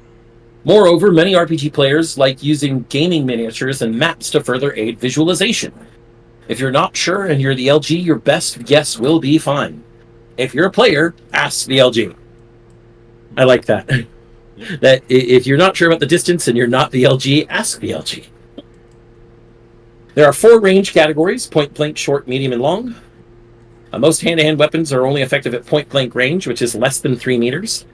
For ranged weapons, the range category sets the base difficulty number for the attack, although the distance encompassed by each range category depends on the weapon class. So, the difficulty numbers are in ascending order from point blank to long: 5, 10, 15, and 20, which makes sense. Then we have weapon classes and ranges. There's a big old table. I'm not going to go through the details of each one, but it does describe in these particular general weapon classes what their ranges are in meters. And we go all the way from holdout, pistols / machine pistols, submachine guns, assault rifles / sporting rifles, sniper rifles, shotguns, sawed-off shotguns, light machine guns, medium machine guns, and heavy machine guns. So you got some stuff. Sniper rifles can reach out and touch somebody, obviously. You've also got a description of attacking. There are 2 main types of attacks: hand-to-hand and ranged. Hand-to-hand attacks require the attacker to be within reach of their target, less than 3 meters, and attack with bare hands using brawl or a melee weapon using defense. The difficulty is set by the target's defense, as explained later in this chapter. Then we have ranged attacks. I think you meant use a melee weapon using melee. Yes, I am. Thank you. Bare hands using brawl or melee weapons using melee. I said the wrong thing, but meant the right thing. Thank you. Ranged attacks are use marksmanship for ranged weapons, thrown for thrown weapons, and gunnery for artillery vehicle-mounted weapons, and the like. The difficulty of a ranged attack is set by the combination of the target's defense modified by the range of the attack. The further away the attacker is, the more difficult it is to score a hit. And then there's unusual attacks here. There's a whole lot more a character can do in combat besides poking holes in their enemy. Grappling, disarming, and tricking your foe are time-honored traditions. Planet of the Apes RPG core rulebook has the details on all of that, but common sense will get you far. Pick the skills and defenses that you feel fit the action and roll those dice. For example, wrestling an opponent to the ground could involve both combatants making an opposed strength brawl roll at -1d. We have some situational attack modifiers, seeing things like impaired visibility, cover, high winds, high ground, and bracing. Impaired visibility and cover can give a -1d to -4d penalty on all attacks. High winds give a -1d on ranged attacks. High ground gives you a +1 on hand-to-hand. It's over, Anakin! I have the high ground! There you go. And then bracing, as in bracing for your shot, can give you +1d on ranged attack. Monk, I would say that bracing gave that Elijah guy more than a +1 on his ranged attacks to reach out and touch that asshole who tried to shoot up a mall. That kid is still a fucking hero, taking out a guy with an AR-15 at 40 yards with a fucking handgun. But that's beside the point, and I'm bringing it up because, once again, yesterday was America's birthday, and we celebrate that sort of shit here. Thank you. There's a full defense. When a character's prime concern in a combat round is not getting hurt, they can go full defense as a basic action on their turn. This lets them add their reflex or instinct die code to any strength roll they make to resist damage, or add their grit die code to any willpower roll they make for resisting mental trauma. For example, if a character with strength of 3D and reflex 2D goes full defense, they can against attack, they roll 3D plus 2 to resist its damage. Mm-hmm. Why would it be 3D plus 2? If you're adding the die code, wouldn't it be 5D? I mean, is it trying to say that it's just being added as a bonus rather than than an actual? Yeah, that's not made clear. Well, no, and okay, so reading as written, when they said that you combine an attribute with a skill to perform that skill, they said that you're adding the die codes together. And when you add the die codes together, earlier when it was talking about, dexterity plus athletics, it was adding the dexterity die code to the athletics die code, and that was 2D plus 1D equals 3D. I think this is wrong. Yeah. As written, it should just be they'd roll 5D to resist damage. And unless there is a better explanation in the core book, this is how I rule it as a GM. Mm-hmm. In practice, full defense is rolling with a hit to avoid the worst of the damage, or gritting your teeth and enduring fear, torture, or other mentally taxing situations. Full defense has no effect on a character's surprise, ready, or psyche defenses. If the character takes another basic action in the round, they lose the benefits of full defense. Mm-hmm. And then we have the SRP defenses. Surprise defense applies when you don't see an attack, obviously. Ready defense applies when you do see an attack, obviously. Psyche defense applies whenever someone tries to bully or scare you or do, other mental damage. Mm-hmm. Your defenses are flat. Your surprise defense is your perception times 3. Your ready defense is your dexterity times 3. And your psyche defense is your willpower times 3. Mm-hmm. And then we have... And so... Oh, go ahead. It says, for example, the defenses of a character with Dex 3D plus 2, Perception 2D plus 1, and Willpower 3D are Surprised 6, Ready 9, Psyche 9. And... yeah. But I once again, with that full defense, particular sidebar, adding die codes together usually adds the dice you're rolling, and I don't like how this is confusing. They either need to clarify that the die code for reflex or instinct becomes a bonus, like just a flat pip bonus, or go into more detail. I need to know why that was ruled that way. Mm-hmm. Yep. Then we have movement in combat, which takes one of two forms: quick, which is anything up to 6 meters in a single round, and basic, anything more than 6 meters, and imposes a -1 die to skill rolls, as mentioned before. Then we have the whole thing of standing or prone, and you can fall prone as part of your movement.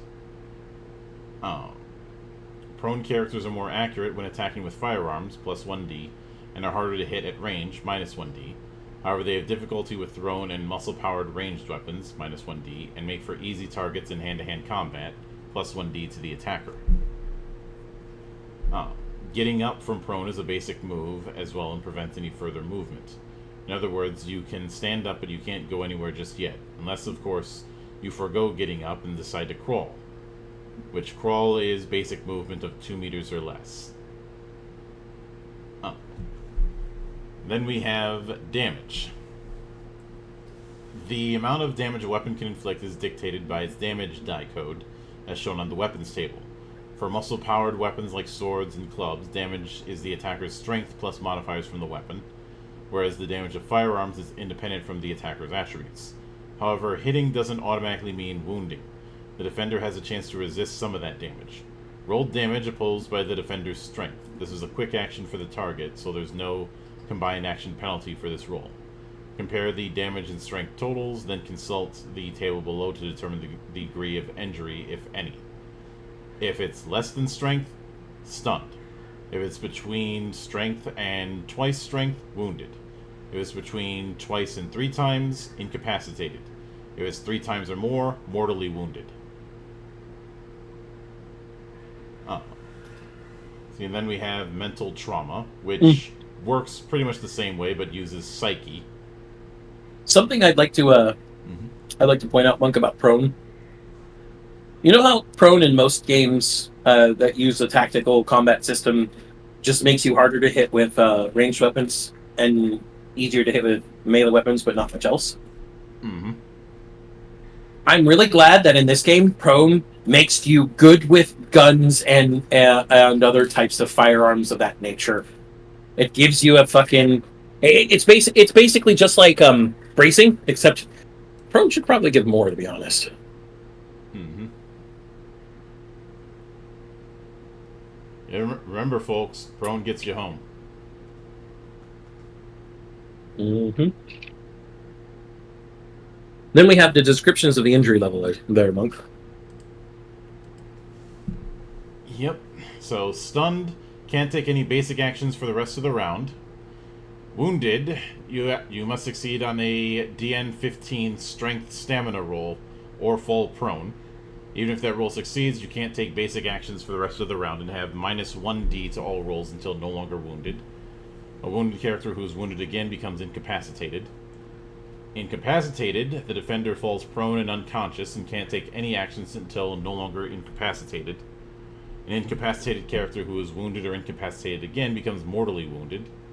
And mortally wounded, as incapacitated, but you are no longer mortally wounded, the defender must roll 2d at the end of every round. If the result of this roll is less than the number of rounds that have passed since they became mortally wounded, the character dies. If they're wounded, incapacitated, or mortally wounded again, they are instantly killed. So we are going with high lethality here. Of course. Yep. Then we have mental recovery, which denotes the will/grit roll that you can use to recovery, as well as the type of action and how long it takes.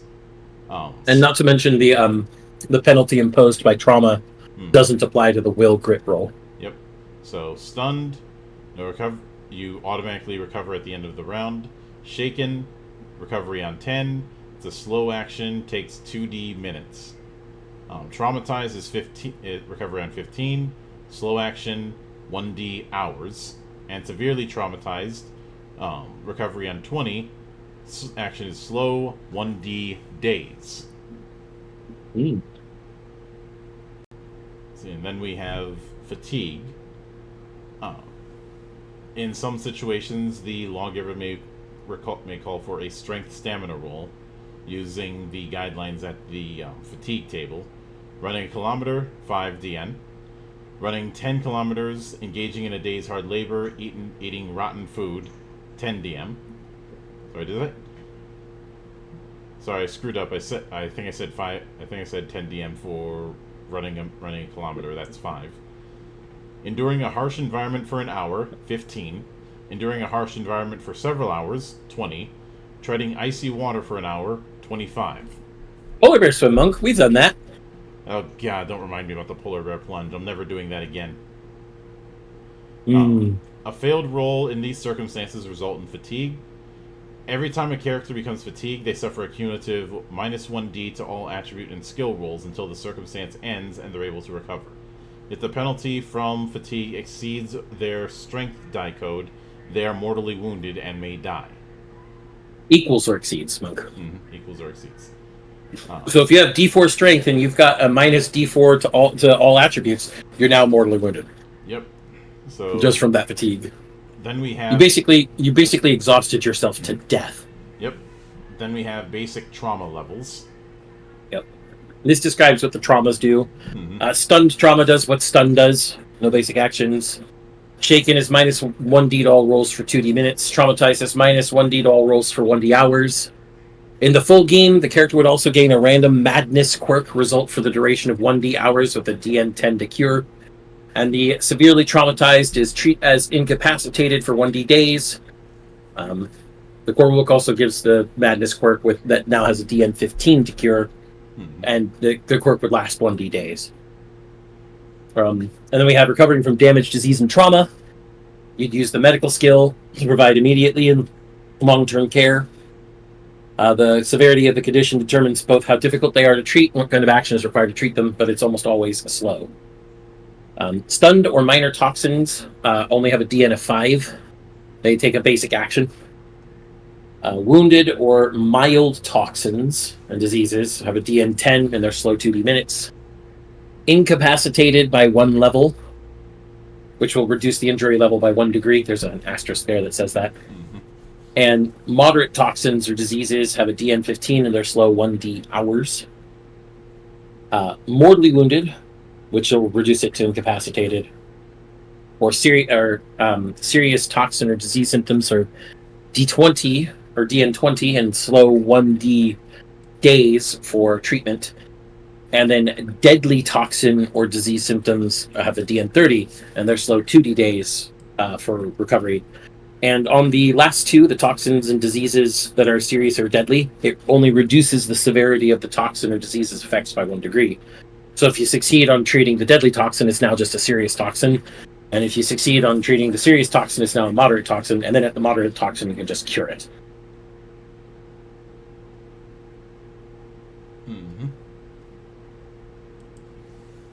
And then after that, we have gear and weapons. This is going to answer Colleen earlier about the armor. Armor can mean the different... Oh. Yeah, armor basically adds to your strength roll when resisting damage. Yeah, this is what adds pips. This right here adds pips. So, because it says right there that if you wore Gorilla Security Jerkin, arm +2, a helmet, arm +1, which is a total arm of +3, and then wearing a basic ape dress, which is another arm +1, and Gorilla Battle Vestments, which is arm 1D, would give you armor 1D +1. So these add pluses. And so I still think that it's miswritten in the previous full defense explanation, and that is adding dice pools together, their die codes. Yeah. There's also a stacking limit. Basically, the total arm modifier can't exceed your strength. And anything beyond that creates penalties and may restrict what movements you can do. The penalties apply to dex, attribute, and skill rolls, as well as to brawl, climb/jump, drive, gunnery, marksmanship, pilot, repair/disable, swimming, and throwing. Although, and it does look like the limit is if it's less than 1D, then you're fine. Once you start getting to like 1D +2 is where you start getting penalties. But I do appreciate that heavy armor isn't necessarily penalized on its own. See, then gear and weapons. First we have the currency. The Gridgen is the financial standards currency of Simia. A pounded metal brass coin, the Gridgen is mostly used in Ape City itself. In the provinces, apes still barter goods and services and vice versa. The Gridgen is divided to 100 Frelins. So Frelins is 1 and 1 to 1. So it's a 1 to 100 rule. Anyone who's played any MMO with different or any CRPG in the last 40 years will be familiar with this concept. Yep, either tens or hundreds. That's usually what it is. Hell, anyone who deals in most modern coinage knows that 100 pennies equals $1. Yep. Then we have the melee weapon examples, as well as ranged weapon examples. It looks like melee weapons use your strength as a damage, Yep. as the damage, and then modify it further depending on what you're using. Let's see, and then we have an example of several of them.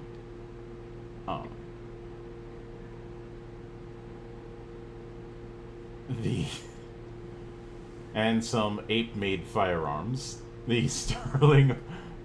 Look at these Sterling Arms Model 38. I see it. It's made of wood. And then the Reavoom 88 Manhunter rifle, which is that an Auto 9 just made out of wood? I don't know. Is it, Monk? Probably not, but that thing still looks weird. It's because the wood they used for the furniture. Mm-hmm. Hey, look! There's even a talk about ammo styles here, Monk. Mm-hmm. Do you want quartermaster ammo for those simulationist assholes who like to track every fucking arrow, torch, and ration? Or do you want unlimited ammo, where all you have to worry about is reloading? I think you know which part of this I'm leaning towards. No, Monk. It's not like I pointed out our bias immediately or anything. Although, and yes, in all fairness, there are times where I will have it that standard ammo is unlimited, but you do have to reload. Special ammo is not. Ah, so the boomer shooter way. Got it. Yeah. But once again, Monk and I, there's a time and place for simulationism. Mm-hmm. And simulationist games can absolutely be very fun. Monk and I don't play a lot of simulationist stuff because most simulationism is filled with a lot of tedium, in our opinion. And I am stressing very heavily, this is an opinion. Mm-hmm. Don't get on my fucking case, because if you do, fuck you, you can kiss my entire ass. Mm-hmm. Or to take a book out of, or to take a leaf out of Futurama's book, you can kiss my shiny metal ass. Mm-hmm. Being a dragon metal, that's a big ass you're going to have to kiss. Well, if anyone asks if it's not that shiny, you can always say shinier than yours, meatbag. I can say shinier than yours, meatbag, or I can say, I don't know, are you going to be able to polish it up with them lips? It's made of metal. Yep. Get to licking. But, no thanks. I don't want your faces anywhere near my ass. But the big thing is we like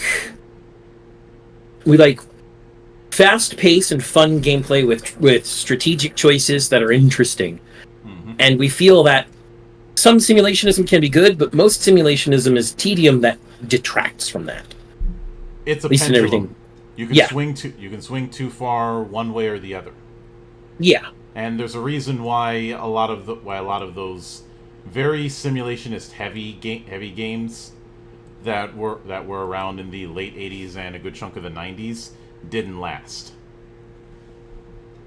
Mm-hmm. Oh. See, for example, why Phoenix Command is my whipping boy. Mm-hmm. But now what's unlimited ammo also kind of eschews reloading unless you roll a 1 on the wild die or when the LG wants to give them a hero point to reload. Oh. Which I would probably interpret rolling a 1 on the wild die as guns jammed or something you screwed up something when loading your bow or something like that. Or when trying to knock the arrow, you slipped it off the string. Slipped it off the string, or you didn't do it properly and you got hit in the face. Oof. I've seen that happen.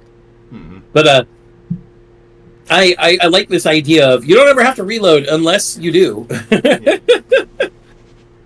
Oh. Of course, there's the speed of reloading. And it even says that they're broken down into general types and their corresponding actions. Like knocking an arrow or readying a sling is a quick action. Loading a single bullet shell or crossbow bolt is a basic action. Mm-hmm. Changing out a magazine or drum or using a speed loader is basic. Changing an ammo belt or loading a black powder weapon, it's a basic that adds an additional, or well, I should say subtracts an additional -1d penalty. Or swapping out a device's battery cell is 2 basics. So either a slow action or you're going to take a 1d on both, or -1d penalty to both actions. I'm pretty sure some would argue that some reloads when it comes to firearms should be quick. I would argue otherwise because that requires a. Jeez, they're doing fireworks still. Yeah, I can hear them outside my place too. Like imagine trying to load shells for the good old Spaz 12. Well, I actually am going to point out what we've seen in recent grittier action movies, especially say John Wick. Remember that he has a Benelli M4 in John Wick 2 during the club in the ruins scene. Yeah. And he has to flip it upside down, load it 2 shells at a time really quickly, and that still takes a good 10 seconds. And that's quick. Don't even get me fucking started on trying to reload crossbow.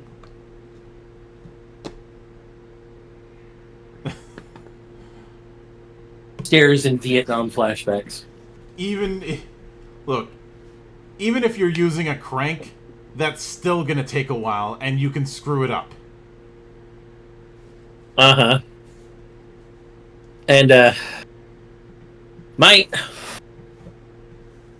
even, and he's talking classical high, Dark Ages era crossbows here.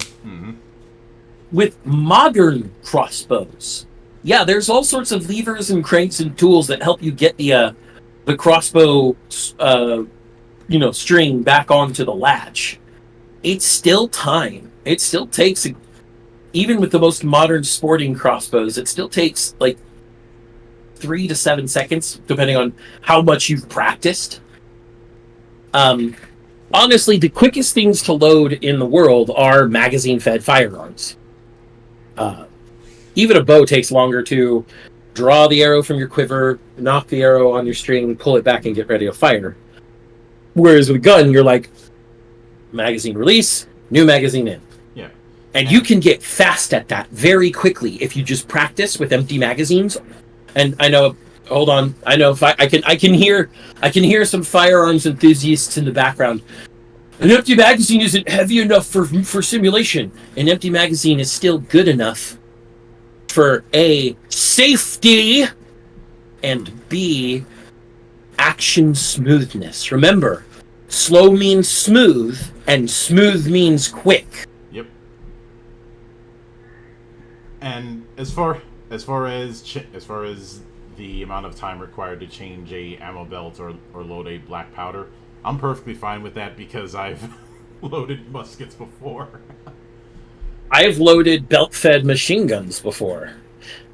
Machine gun rentals at certain ranges are really fun. But yeah. But with black powder weapons, yep. You've got to put the powder in. You've got to push the wad down. Then you've got to push the ball ammo down and tamp it, and then you're ready. Yeah. And also remember the most important part about loading black powder, Monk. You load the right fucking amount. Armies that were using black powder, the most trained armies could only do 3 shots a minute. Yep. And that was using the whole line infantry. First line, fire, down, reload. Second line, fire, down, reload. Blah, blah, blah, blah, blah. Yeah. Now, of course, with battery cell taking 2 basics, well, we don't have a framework to go with energy weapons because there isn't a reliable energy weapon. And no, the coil gun does not count. That is still using a solid projectile. See, then we have a bit on vehicles. They don't have it's just saying they exist. And they'll be in the core rulebook. Mm-hmm. Let's see, and then Chapter 5 is Allies, Enemies, and Extra Monstrosities. This is where we have a lot of the pre-gen and NPC stats. Mm-hmm. A lot of the NPCs are referred to as things like extras or floras, which is obviously plants. Beast, which is, well, a beast. Funga, which is what you'd think. And then after that, a sample adventure called Hunted on the Planet of the Apes, which does have a set of pre-gens. Yep.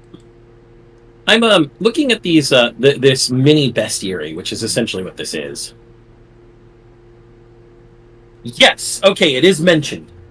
I want to read this out before we go down to those pre-gens. Mm-hmm. Sample NPCs. The Planet of the Apes RPG core rulebook has game statistics for many NPCs, along with guidelines for creating them.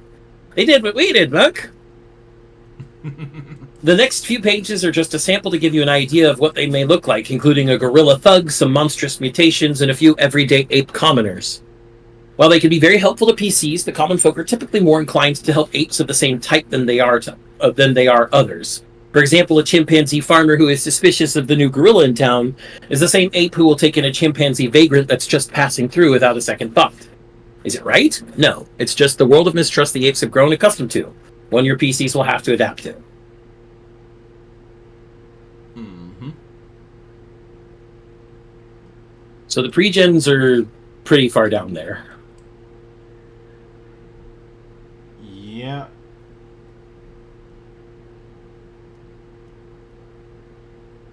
And I do like the look of the pre-gen with the runes that are in there. Oh.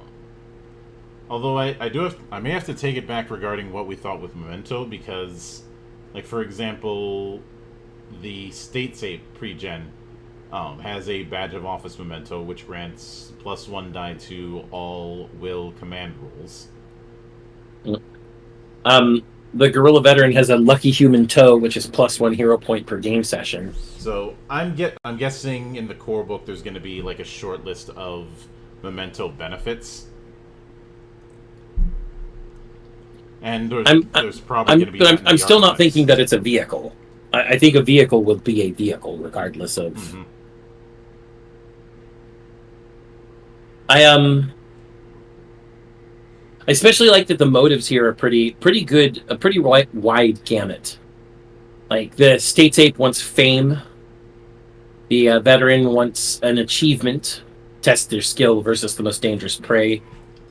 The constable wants to protect people, apes, I should say. Mm-hmm. The lawgiver wants to advance the self, wants to get higher up in his career. Mm-hmm. The journalist wants the truth. You can't handle the truth. Also, I know it's a different movie. Yeah, his quote is doing just the facts, ma'am. Yep. The civil service ape wants acceptance. They want to be accepted by the civilians and welcomed by the warriors. Mm-hmm. So that's an interesting little spread we have there. Yeah, so I think it's really promising looking at what we have. We already knew that West End Games' D6 system was fairly robust and useful to begin with. Mm-hmm. And the magnetic variant is absolutely its own thing that still feels familiar. It still feels familiar, and some of the changes that it does I actually really like. Yeah. It's a little less harsh than some of the older D6 system games. Let's be honest, when West End Games first started making that system, it could be a real... well, there's a reason they talked about having teeth in your asshole being useless in Russia. It felt like some of the stuff was super harsh. Oh, yeah. Almost from, like, really old RPG days. Mm-hmm. Whereas what we've got here, there's a little bit of that degree of success thing, which that was not in OG D6. Yep. Uh, the the exchange the there's even a bit of fail forward with the way hero points are done, Yeah. which Hero is points. very much a modern concept.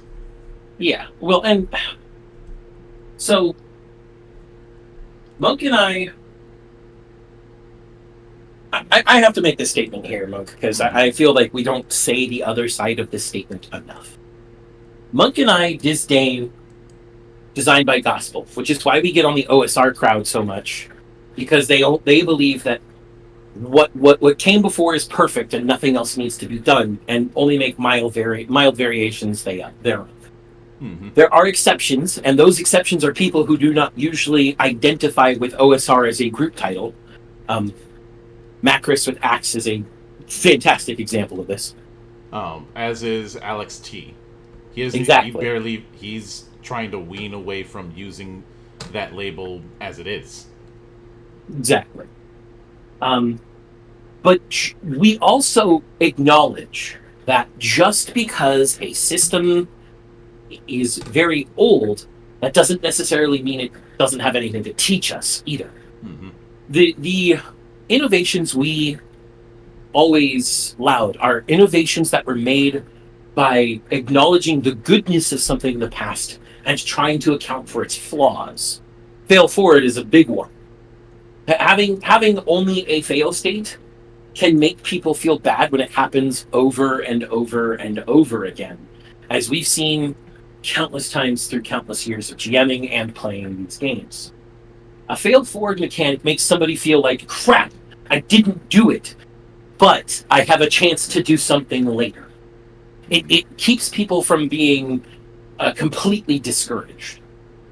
And I'm really glad that Magnetic Press has decided, with their variant on the D6 system, to add in that particular smoothing of the edges so that people are more inclined to continue playing, more inclined to play risky, because fail forward, it really helps with the psychology of playing risky instead of playing defensive.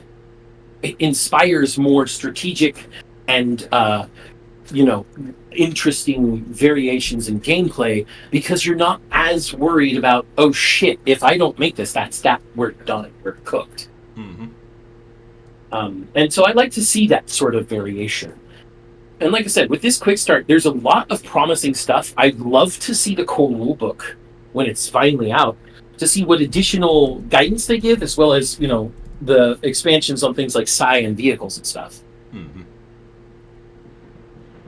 Especially since a bad habit that can easily happen is treating vehicles as just another form of equipment.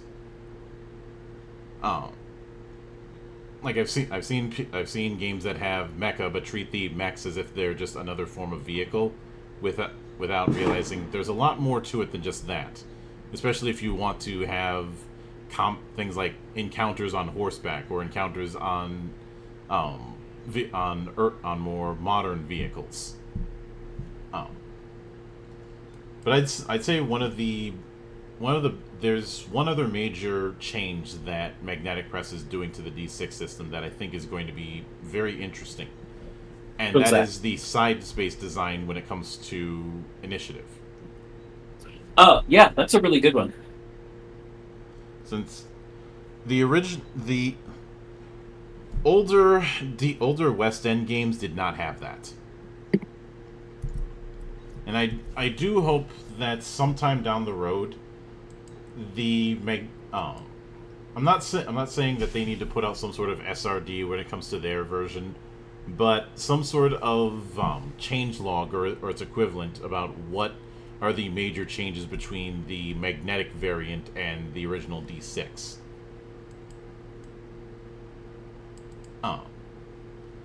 Because this is the first time that they've outright called it the magnetic variant. They did not call it that with Carbon Gray. And just to make sure I'm not talking out of my ass, let me grab the PDF for Carbon Gray. because as far as I'm aware, it was never referred to as such, and even the even okay, so I do have to correct myself. I was going to say that they didn't use the Magnetic Press Play label, but they did. And so, okay, so I stand corrected. They did call it the magnetic variant in Carbon Gray. Okay. And I believe the character sheet for it, which by the way is really well designed,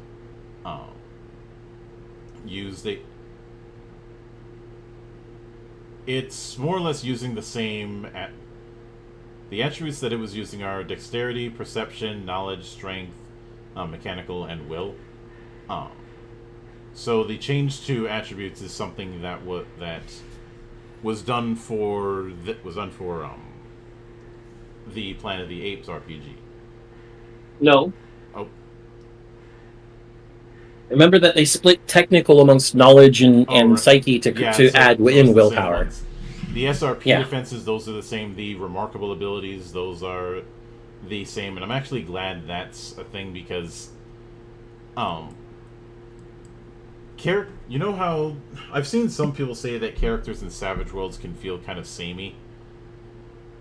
D6 did double down quite a bit on just having attribute and skills as the core of the sheet. The problem was that it meant that die rolls didn't have a whole lot of variation between them because there was nothing to spice it up essentially. Mm-hmm. With things like remarkable abilities and some of the other things that were in Carbon Gray and some similar things that are probably going to be in Planet of the Apes, that is not the case. And by the way, if you guys haven't grabbed it, go take a look at Carbon Gray, both the graphic novel and the TTRPG, especially if you're a fan of more diesel punk, Weird War II kind of settings. Yeah. Or especially if you're a big fan of Crimson Skies, because Lord knows we're never going to get a Crimson Skies TTRPG unless it's fan-made. Or if you are nostalgic for Sky Captain and the World of Tomorrow. How's that for a deep cut? Oh, I knew you were going to come up with that one, but, same brain. Also, Last Exile. Can't forget that. But I would say, from what I'm seeing so far, I think the only problem that we had, aside from a few typos, which I don't really get on people for, was the whole thing with full defense. That really needs to be fixed. Yeah, I'm pretty sure it's die codes adding up together, and so that should have been 5D rather than 3D plus 2. Because armor adds 2. And if I'm being honest, just adding a couple pips for a full defense option feels a little underwhelming. Exactly.